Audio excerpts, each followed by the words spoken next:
Tá chegando? Amém. Meus irmãos, graça e paz.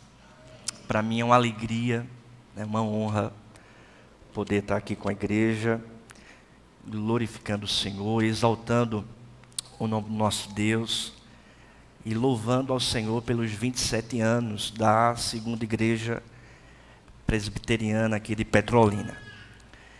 Desde já, agradeço ao pastor Alexandre pelo convite, ao conselho da igreja pela confiança, aos irmãos também pelo carinho, pelo cuidado, e para mim é uma grande alegria poder, junto com os irmãos, celebrar ao Senhor, louvar a Deus pelos 27 anos dessa igreja, da existência dessa igreja. Nesse momento, então, eu convido os irmãos a abrirem a palavra de Deus no livro de Atos dos Apóstolos, capítulo de número 2, versículo de número 22. E à medida que você for encontrando o texto sagrado, se coloque de pé no seu lugar. Atos, capítulo de número 2, a partir do versículo de número 22. Irei ler do versículo 22 ao versículo 36.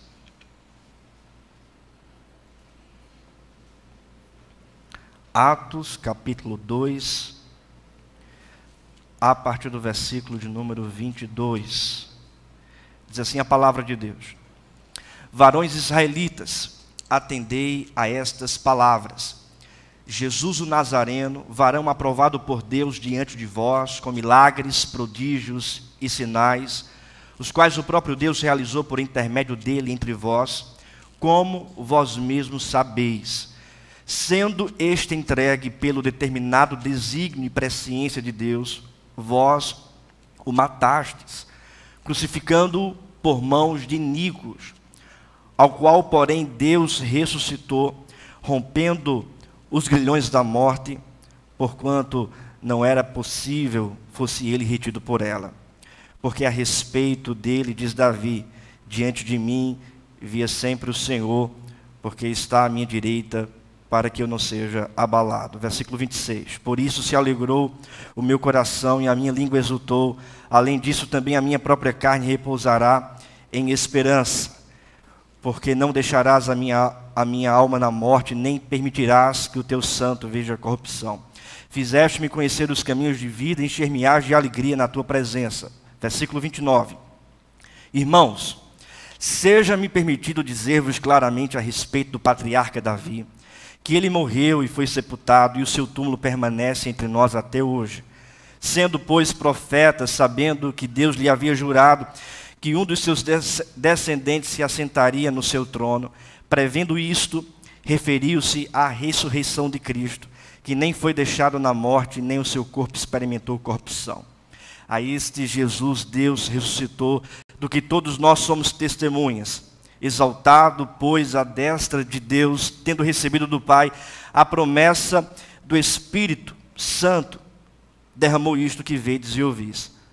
Porque Davi não subiu aos céus, mas ele mesmo declara: disse o Senhor ao meu Senhor, assenta-te à minha direita, até que eu ponha os teus inimigos por estrado dos teus pés. Esteja absolutamente certa, pois toda a casa de Israel, de que este Jesus que vós crucificastes, Deus o fez Senhor e Cristo. Vamos orar?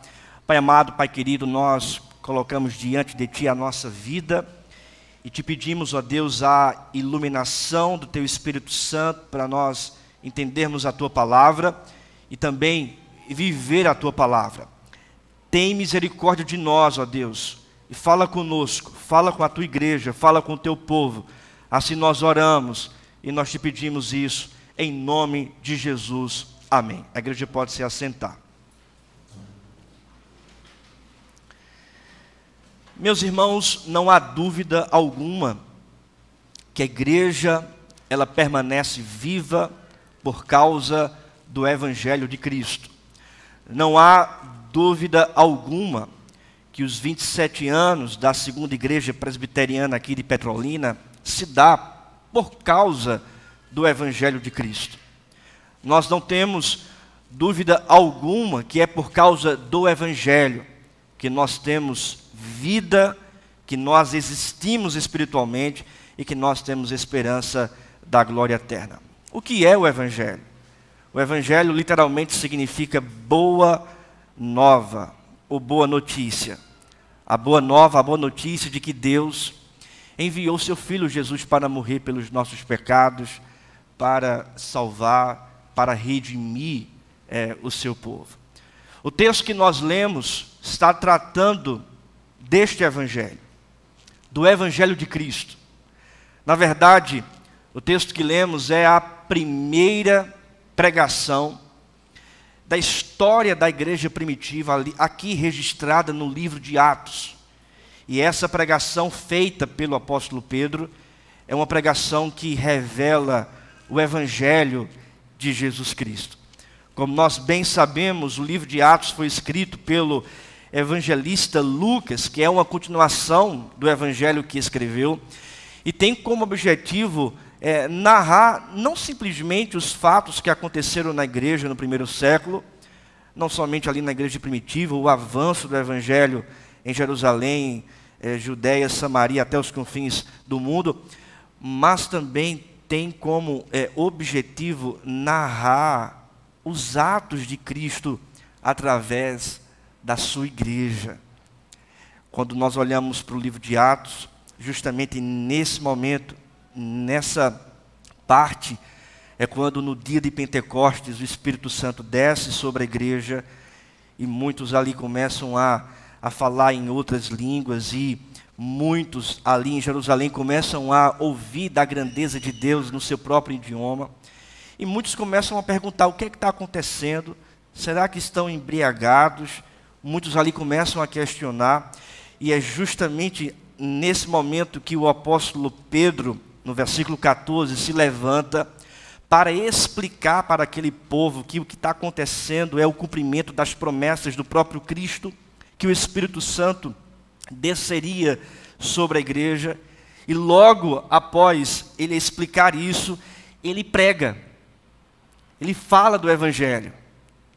E olhe aí no versículo de número 22, varões israelitas, atendei a essas palavras.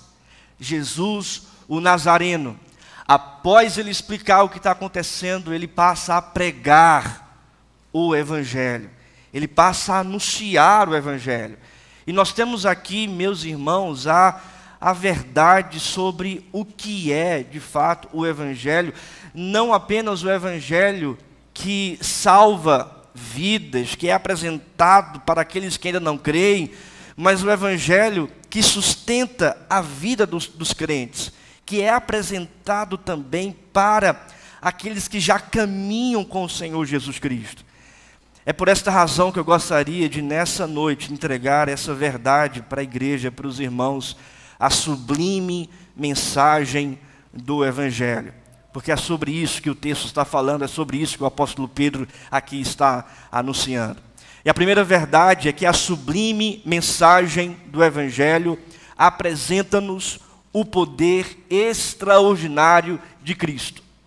A sublime mensagem do Evangelho apresenta-nos o poder extraordinário de Cristo. Olhe comigo para o texto, versículo 22. Vamos ler juntos em uma só voz. Vamos lá. Varões israelitas, atendei a estas palavras. Jesus, o Nazareno, varão aprovado por Deus diante de vós, com milagres, prodígios e sinais, os quais o próprio Deus realizou por intermédio dele entre vós, como vós mesmos sabeis. Só até aí. Ele chama a atenção daqueles homens, varões israelitas. Atendei a essas palavras, atentem para essas palavras. Jesus, o Nazareno, varão aprovado por Deus diante de vós, ele utiliza três palavras. Varão aprovado por Deus diante de vós com milagres, prodígios e sinais, os quais o próprio Deus realizou entre vós, como vós mesmos sabeis. Pedro está chamando a atenção daqueles homens, dizendo: vocês viram, vocês contemplaram, vocês são testemunhas, oculares do Cristo que veio e operou milagres, prodígios e sinais. Essas três palavras testificam sobre o poder de Jesus Cristo, esse poder que vai além do comum, além do ordinário, um poder extraordinário, milagres, prodígios e sinais. John Stott, comentando esse texto, ele afirma que essas três palavras estão aqui para descrever esse poder que está acima do natural, acima das coisas comuns. Pedro, portanto, está anunciando essa verdade, que o Evangelho de Cristo apresenta para nós o poder extraordinário de Cristo, o poder extraordinário de Jesus. E quando nós olhamos para as narrativas do Evangelho, nós percebemos que por onde Jesus passava, ele realizava milagres, prodígios e sinais. Por onde Jesus passava, ele curava enfermos, ele limpou a pele de leprosos, ele deu vida a mortos, ele ressuscitou aqueles que estavam na sepultura, no sepulcro, como, por exemplo, chamou para fora Lázaro, dando vida àquele morto. Nós olhamos para o Evangelho e nós percebemos também os prodígios, os sinais de Cristo. Ele andou sobre as águas, ele acalmou uma tempestade quando os discípulos estavam temerosos, com medo da morte, diante de uma grande tempestade na Galileia, a ponto do evangelista Marcos e Mateus descreverem a inquietação daqueles homens, dizendo: quem é este que até o vento e o mar lhes obedecem? Ele realizou prodígios, ele realizou sinais. Por onde Jesus Cristo passava, mortos eram ressuscitados, endemoniados eram libertos, pessoas eram curadas, homens e mulheres cheias de pecado e remorsos eram perdoados pelo Senhor Jesus Cristo. Por onde o Senhor Jesus passava, algo acontecia. Na região da Galileia, indo para Cafarnaum ali, indo para Jerusalém, ele sempre realizava algo extraordinário do ponto de vista humano. É por esta razão que as pessoas seguiam o Senhor Jesus, depositavam a sua esperança no Senhor Jesus, na certeza de que o impossível para aqueles homens era possível para Jesus, porque ele realizava milagres, prodígios e sinais. É por esta razão, meus irmãos, que o Evangelho que nós cremos é o Evangelho poderoso. O Evangelho que nós cremos não é um Evangelho fabricado por mãos humanas, mas é um Evangelho que vem do céu, é um Evangelho que está além do ordinário, além do comum. É o Evangelho que nos apresenta para nós um Jesus que faz milagres, prodígios e sinais.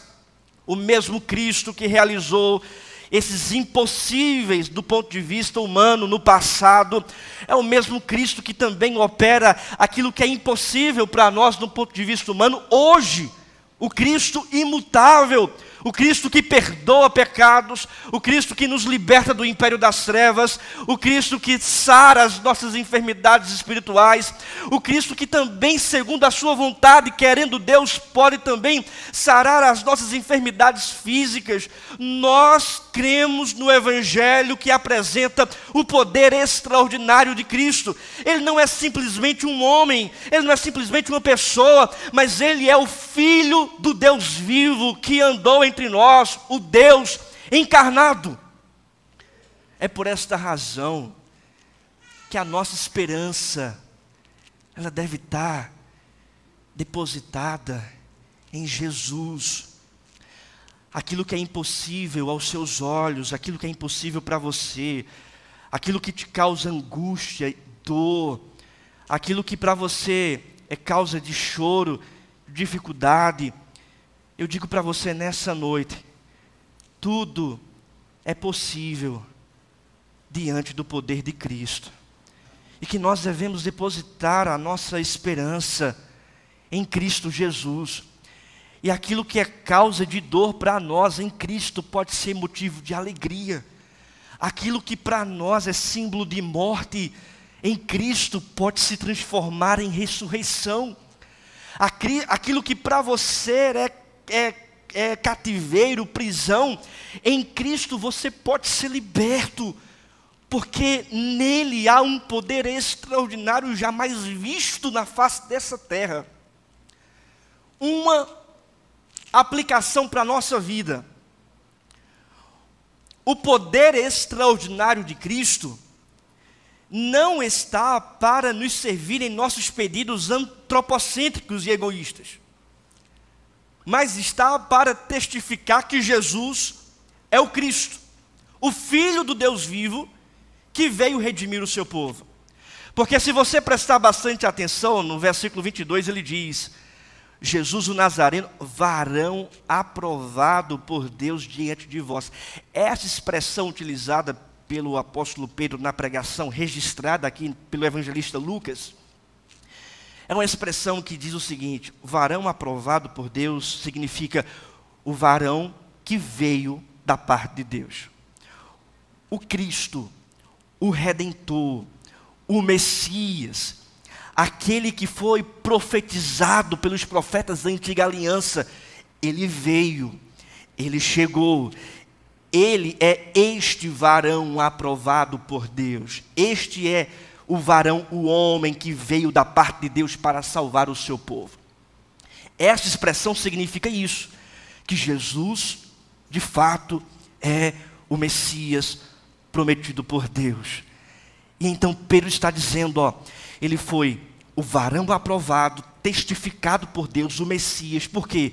Porque operou milagres, prodígios e sinais. Os milagres apresentados por Cristo não estavam simplesmente para abençoar o povo, mas esses milagres estavam para testificarem que Jesus de fato é o varão aprovado por Deus, ou seja, que de fato ele é o Messias, ele é o Redentor, ele é o Salvador do seu povo. É por esta razão que na conversa de Jesus com Nicodemos, Nicodemos diz o seguinte para o Senhor Jesus: Rabi, sabemos que és mestre, vindo da parte de Deus, porque ninguém pode fazer estes sinais que tu fazes, se Deus não estiver com ele. Sabemos que tu és o Messias, porque esses milagres, esses prodígios, esses sinais são características do Redentor. Ou seja, ele realizava tudo isso para marcar um fato na história, é que a era messiânica havia chegado, que o Filho de Deus estava entre nós, e que verdadeiramente Jesus, por operar milagres, prodígios e sinais, é o Cristo de Deus, o Redentor da nossa vida, da nossa alma. Ele é o Salvador. É por esta razão que os milagres, eles não estão para nos servir em nossos pedidos antropocêntricos ou egoístas. Eu vou para a igreja para Deus me dar algo mais. Eu vou para a igreja para Deus me servir com aquilo que eu desejo, com aquilo que eu quero. Eu vou para a igreja porque Ele pode fazer um milagre, aquilo que eu simplesmente desejo na minha vida. Não, esse não é o alvo. Mas o alvo dos milagres de Cristo, esse alvo é para dizer para mim e para você que Jesus de fato é o Redentor, o Salvador da nossa vida, que nós devemos nos arrepender de todos os nossos pecados, na certeza que Ele morreu para nos perdoar de todos eles, que nós devemos depositar a nossa esperança, não das coisas desse mundo, mas a esperança da nossa alma em Jesus Cristo, porque somente Ele é aquele que operou milagres, ou seja, somente Ele é o Redentor e o Salvador da nossa história.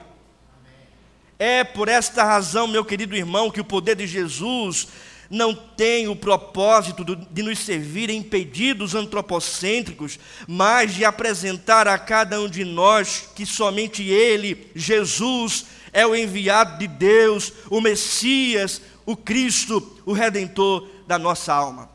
Comentando esse verso a um pastor chamado R.C. Sproul, e é fantástico as palavras dele, ele diz que os milagres, os sinais demonstram aos ouvintes que a era messiânica havia chegado e que o povo deveria atentar não para o poder dos milagres, mas para o poder que há na salvação em Cristo Jesus. Ele é o Redentor da nossa alma, da nossa vida.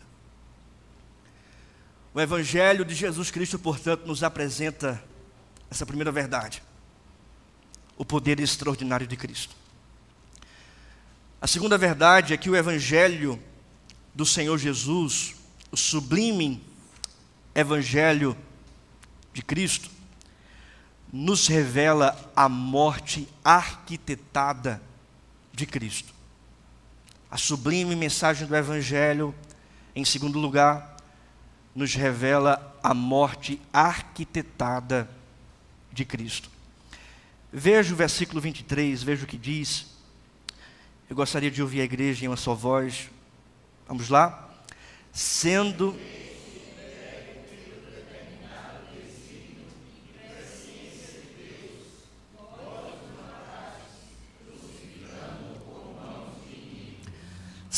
este entregue pelo determinado desígnio e presciência de Deus, vós o matastes. Aqui nós estamos diante de um texto que fala não apenas do poder de Cristo, mas também da morte de Cristo. E Pedro é enfático: vocês mataram o Senhor, vós o matastes. Entretanto, tudo isso estava debaixo do determinado desígnio e presciência de Deus. Ele foi entregue por causa do plano de Deus, do planejamento do Pai, porque ele tinha um propósito de redimir o seu povo, enviando o seu Filho à crucificação. De tal modo que Jesus Cristo foi à cruz, não simplesmente porque o Sinédrio, que era as autoridades judaicas da época, estavam pedindo a crucificação de Cristo. Não. Ele não foi à cruz simplesmente porque o povo estava rogando às autoridades romanas que Jesus fosse crucificado. Não por causa disso. Ele não foi à cruz simplesmente porque Pôncio Pilatos lavou as mãos entregando ele, o Messias, à crucificação. Mas ele foi à cruz porque este era a determinação de Deus. Porque a crucificação de Cristo foi um plano do Deus Pai em redimir o seu povo. Ele foi entregue à crucificação porque ele estava cumprindo a agenda de Deus. É por esta razão que a morte de Cristo, ela foi uma morte arquitetada, uma morte planejada pelo Deus Pai Todo-Poderoso. Ele foi enviado à cruz com este propósito: cumprir a determinação do Pai, de Deus. E quando nós então olhamos para esse texto, nós percebemos a verdade da cruz. Pedro anunciando para os seus ouvintes, dizendo: Jesus Cristo, ele foi entregue pelo Pai à cruz. Não simplesmente porque vocês mataram, mas porque havia um propósito de Deus em levar o seu Filho à cruz. E por que Cristo foi à cruz? A palavra de Deus diz que o salário do pecado é a morte. A Bíblia diz que todos nós pecamos, todos nós nos afastamos de Deus, estávamos destituídos da presença de Deus porque todos pecaram. A Bíblia diz que não há um justo sequer na face da terra, pois todos pecaram, estão destituídos da presença de Deus. E o salário do pecado é a morte. O salário do pecado é a morte. O que significa isso? Morte. Morte não é simplesmente uma morte física na Bíblia. Sobretudo, é morte espiritual. É juízo eterno. É condenação eterna. Ou seja, a morte literalmente é o inferno. É o juízo eterno de Deus a pecadores que não se arrependeram por causa dos seus pecados. E a Bíblia diz, meus irmãos, que todos nós estávamos assim, trilhando o caminho da morte eterna, trilhando o caminho do inferno, do juízo eterno de Deus, por causa dos nossos pecados. Não há aquele que faça o bem, não há aquele que agrade a Deus, não há aquele que busque a Deus, como disse o apóstolo Paulo. É por esta razão que todos nós estávamos debaixo desse juízo eterno de Deus. Todavia, o Senhor planejou a nossa redenção. Pelo determinado desígnio e presciência de Deus, Cristo, o Filho de Deus, foi à cruz, morrer pelos nossos pecados. Ele foi à cruz para nos redimir de todos os nossos pecados. Ele foi à cruz para nos salvar de todos os nossos pecados. O castigo que estava sobre nós, por causa dos nossos pecados, estava sobre Jesus, e na cruz do Calvário, Jesus Cristo estava absorvendo a ira de Deus em nosso lugar, sendo o nosso substituto, estava recebendo da ira de Deus pelos nossos pecados, de maneira tal, meus irmãos, que por causa dos nossos pecados, Cristo foi crucificado. Ele recebeu a condenação em nosso lugar. E lá na cruz ele disse: tetelestai, está pago, está consumado. Ele morreu pelos nossos pecados. E ele veio para trazer salvação, para trazer redenção para cada um de nós. É por esta razão, meus irmãos, que a gente olha para esse texto e nós percebemos que a morte de Cristo foi uma morte planejada, uma morte arquitetada. A cruz não foi a derrota, a cruz foi a vitória de Jesus. Ele estava cumprindo a determinação do Pai. Como um soldado, um rei que caminha para a sua coroação, estava lá Jesus caminhando para a crucificação, para a nossa redenção. É por esta razão, meus irmãos, que o apóstolo Paulo, ele escreve a sua carta aos Coríntios, dizendo: decidi nada saber entre vós, senão a Jesus Cristo e este crucificado. Por que a cruz? Porque é por causa da cruz que os nossos pecados são perdoados. É por causa do sangue de Cristo na cruz do Calvário que nós recebemos redenção, salvação. É por causa da cruz de Cristo, a sua morte na cruz do Calvário, que nós que estávamos mortos recebemos agora vida mediante a morte do Cordeiro Jesus.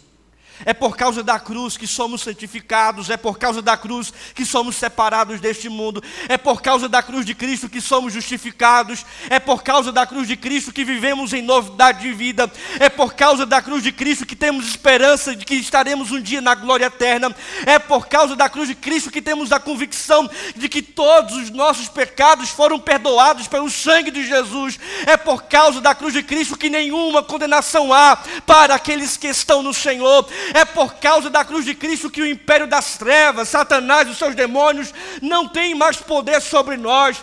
É por causa da cruz de Cristo que há redenção, libertação, salvação para a nossa vida. É por causa da cruz do nosso Senhor e Salvador Jesus, a sua obra redentora, planejada por Deus. É por esta razão que o sublime Evangelho, nos apresenta a morte arquitetada de Cristo. E a terceira e última verdade, para terminar, é que a sublime mensagem do Evangelho apresenta-nos a ressurreição inevitável de Cristo. Veja o que diz o texto, versículo 24, vamos ler juntos em uma só voz. Ao qual, porém, Deus ressuscitou, rompendo os grilhões da morte, porquanto não era possível fosse ele retido por ela. O que é que Pedro está dizendo? Ele está dizendo que Jesus ressuscitou, que ele foi crucificado, sepultado, mas que a morte não pôde prender o seu corpo, a sua vida. Os grilhões da morte não puderam segurá-lo. Ao terceiro dia ele ressuscitou. Ele está vivo. Ele reina. E ele justamente no versículo 25, 26, 27, 28, ele cita o Salmo 16, o Salmo 89, que era profecias relacionadas à eternidade de Davi, que ele não morreria.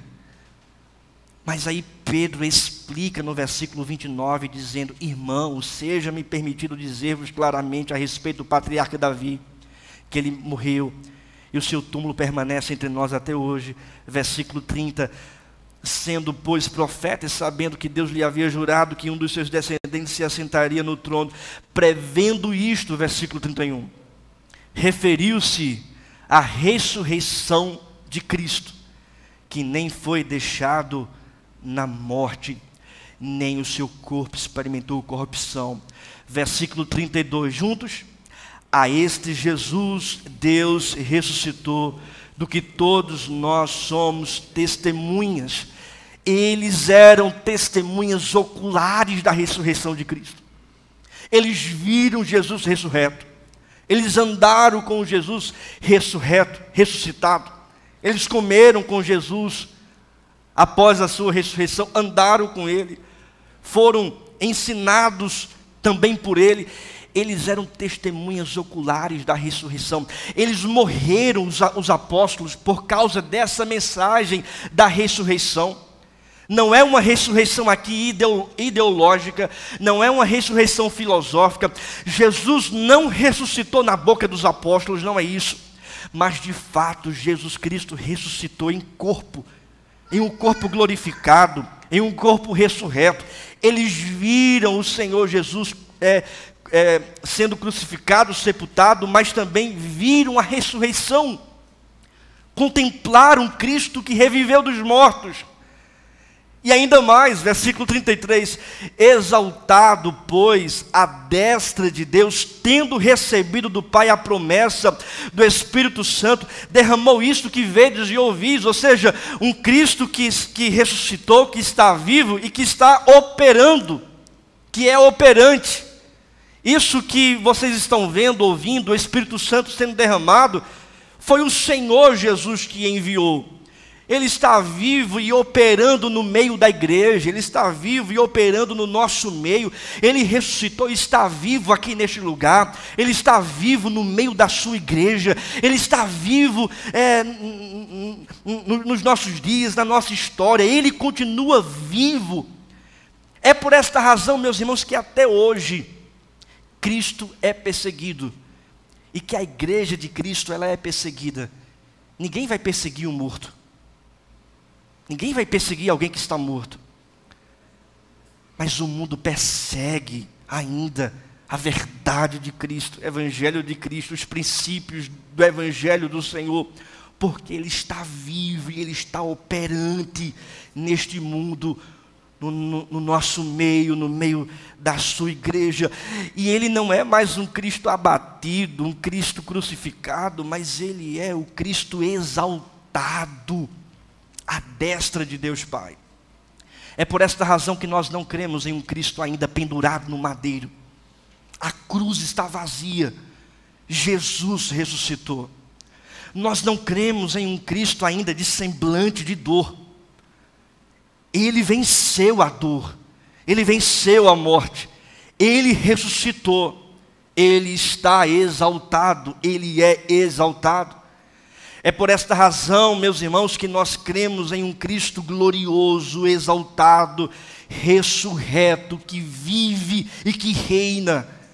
Faço minhas as palavras do poeta Josias Menezes, que escreveu uma canção antiga, não sei se os irmãos conhecem, chamada Rosto de Cristo. Ele diz na canção: ao ver as gravuras dos quadros pintados daquilo que dizem ser o meu Senhor, meu ser não aceita, o que está na tela é falsa, a inspiração do pintor. Não creio num Cristo vencido, cheio de amargura, semblante de dor. Eu creio no Cristo de rosto alegre. eu creio no Cristo que é vencedor.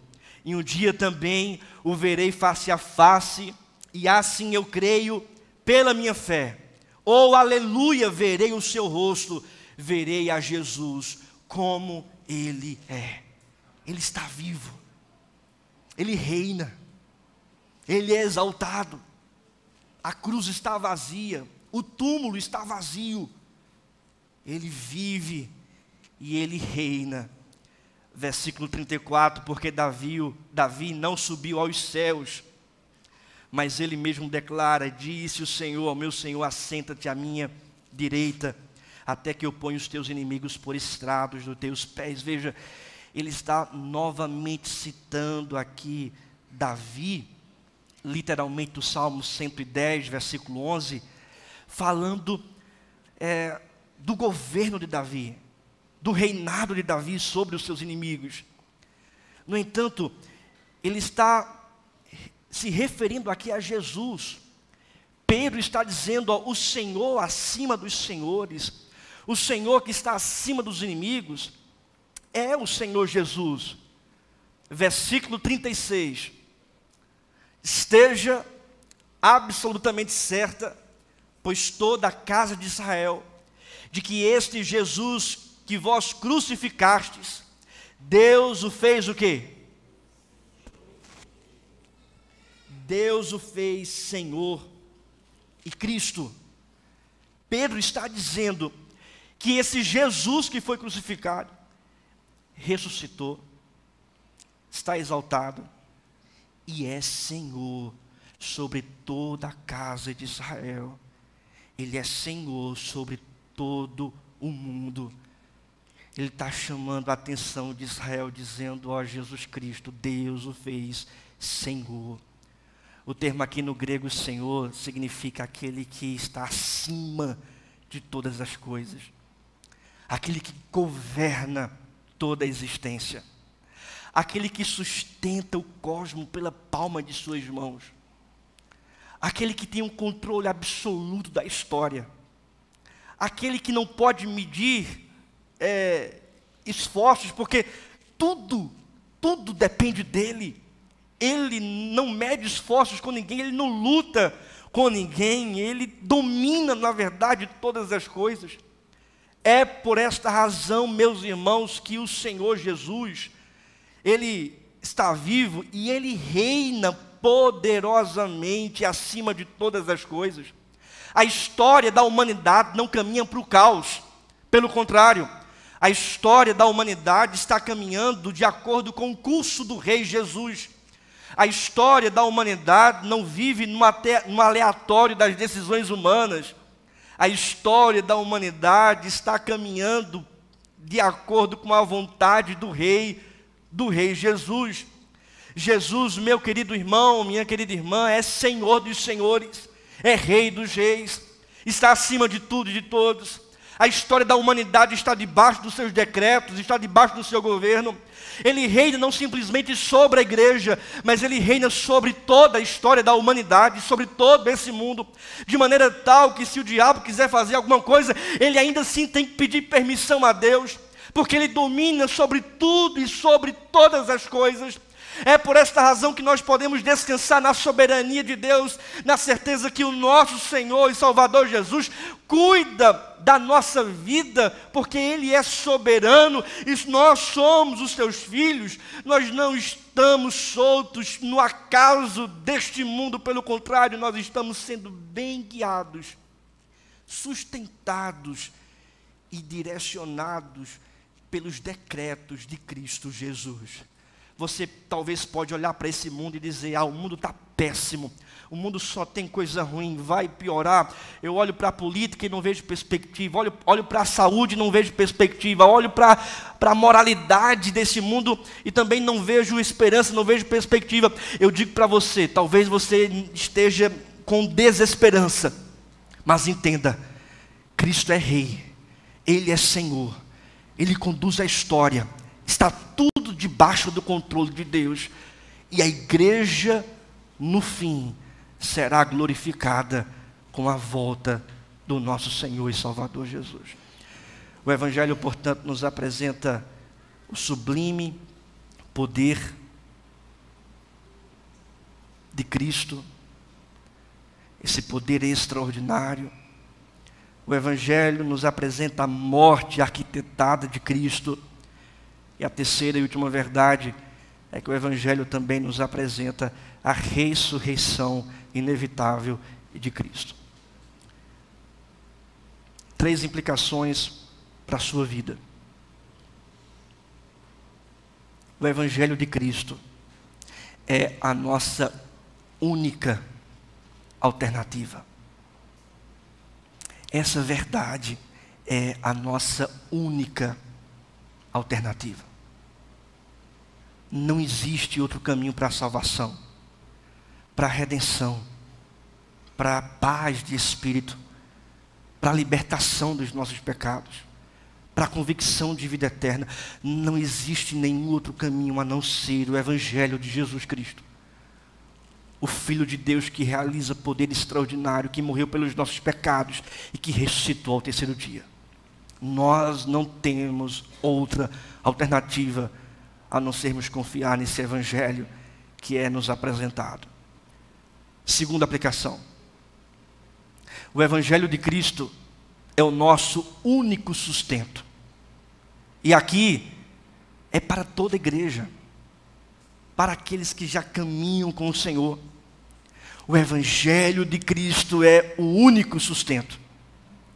Foi esse Evangelho que sustentou a vida do apóstolo Pedro, sustentou a igreja, sustentou os discípulos. Foi esse Evangelho que alimentava, que sustentava a caminhada cristã desses homens. É por esta razão, meus irmãos, que é esse Evangelho que deve ser alimento e sustento para a nossa vida diária. Nós não podemos nos esquecer dessa verdade. O Evangelho é Cristo. Paulo começa com Cristo, ou melhor, Pedro começa com Cristo, dizendo: varões israelitas, atendei para Jesus. E ele termina com Cristo dizendo: esteja certa, casa de Israel, que Jesus é Senhor. É Cristo do começo ao fim. É Cristo do começo ao fim na nossa vida cristã. E a terceira e última aplicação é que o Evangelho de Cristo é a nossa única esperança. A nossa esperança não está neste mundo. A nossa esperança não está nas coisas que as pessoas podem nos dar nesse mundo. A nossa esperança não está no dinheiro, não está no trabalho, não está na família, não está naquilo que nós podemos ter e conquistar e conseguir nesse mundo. A nossa real esperança está no Evangelho de Jesus Cristo. No Cristo que veio, morreu pelos nossos pecados, venceu a morte para nos dar vida eterna. E essa vida eterna que nós recebemos em Cristo é vida eterna, por toda a eternidade, glorificada, emancipada. Um dia estaremos nessa glória eterna, desfrutando plenamente da vida eterna conquistada por Cristo na cruz do Calvário. Vida eterna não é simplesmente paz de espírito. Vida eterna não é simplesmente consciência e convicção que os nossos pecados foram perdoados, mas vida eterna é morada celestial. Vida eterna é vencer a morte para ressurgirmos na eternidade, na nova Jerusalém, nos novos céus e nova terra. Vida eterna apresentada pelo Evangelho é a convicção, meu querido irmão, que um dia nós vamos fechar os nossos olhos aqui na terra, mas nós vamos abrir os nossos olhos na eternidade, porque a nossa esperança está no Evangelho. Fiquemos de pé. Vamos orar. Eu concluo essa mensagem dizendo isso para você, que é o Evangelho que tem sustentado a nossa vida. É o Evangelho que tem sustentado a igreja do Senhor Jesus Cristo. É o Evangelho que tem sustentado essa igreja. É o Evangelho que tem sustentado a nossa vida. Feche os seus olhos. Pai amado, Pai querido, nós te rendemos graças, Senhor, e louvor pela tua bondade, pela tua infinita graça, pelo sublime Evangelho que o Senhor nos apresenta. Oh Pai, é o que nós te pedimos, Senhor, que o teu poder esteja em nossa vida. Que os nossos olhos contemplem as tuas grandezas em nós.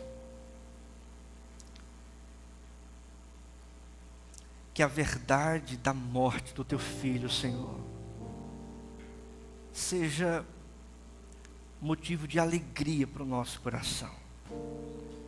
Seja motivo de celebração. Nós recebemos perdão e vida por causa da crucificação do teu filho que morreu pelos nossos pecados.